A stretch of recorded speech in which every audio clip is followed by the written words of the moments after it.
Moïse Abaï, Je fais là. Moïse Abaï, Je fais là. Moïse Abaï. Je fais là.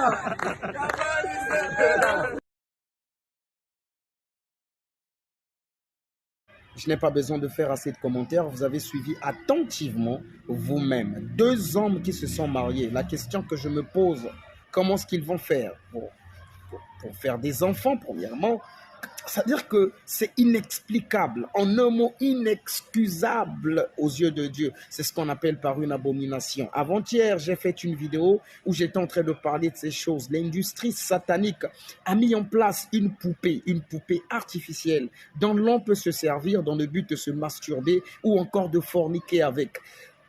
C'est ce que la Bible parle par des œuvres immorales, des pratiques immorales. C'est-à-dire que ce qu'on appelle par la contre-nature. Dieu a créé la femme, mais vous avez changé l'usage naturel. C'est pas normal. Cela est écrit dans le livre de Romains chapitre 1, le verset 23 au verset 27. À partir du verset 23 jusqu'au verset 27, l'apôtre Paul a explicité, il a exemplifié cela convenablement, de telle sorte que l'on comprenne que ce sont des pratiques qui sont contraires à la parole de Dieu. Ce sont des choses qu'aucune personne ne peut accepter, aucune personne ne peut acquiescer. Mais malheureusement, nous vivons sur une terre où même les gens sont en train d'acclamer deux personnes, deux hommes se marient. C'est pas possible. Mon frère, comprenez que nous sommes dans les derniers jours. Nous ne savons pas quand est-ce que le Seigneur viendra, mais ce que je peux te dire, c'est qu'il est déjà à la porte. C'est qu'il est déjà à la porte. Si tu n'as pas le Seigneur Jésus-Christ, pour toi qui n'as pas reçu le Seigneur Jésus-Christ comme ton Seigneur et Sauveur, je t'en supplie de le faire au plus vite possible. Si tu peux le faire même maintenant, pendant que tu suis cette vidéo, dis Seigneur Jésus-Christ, je t'accepte comme Seigneur et Sauveur personnel de ma vie. J'ai besoin de toi, j'ai besoin de ton salut. Seul toi peux sauver mon âme. Il n'y a pas de salut en aucun autre nom. C'est le nom du Seigneur Jésus-Christ. Mon frère, il faut savoir qu'après cette vie, il y a la mort.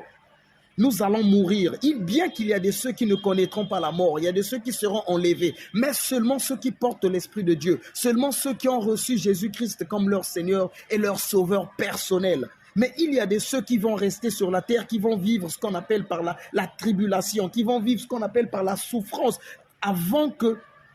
pendant que l'antéchrist va faire son entrée. Mais moi, je ne veux pas que tu vives ces choses. Il y a de ceux qui vont mourir. Mon frère, tu ne connais pas le jour de ta mort. Tu peux mourir aujourd'hui ou demain. C'est pourquoi il est très important, primordial pour toi de recevoir Jésus-Christ comme ton Seigneur personnel, ton Sauveur personnel. Redresse ta vie, toi qui es enfant de Dieu. Abandonne le péché. Donne ta vie au Seigneur Jésus-Christ. Conforme-toi à ta parole. Essaie de renouer ta relation avec Dieu. Il n'est pas trop tard avant qu'il ne vienne. Je ne veux pas qu'il vienne te trouver en train de faire le péché. Dans le péché, non, bien-aimé, car le Seigneur est réel dans sa parole. Que Dieu te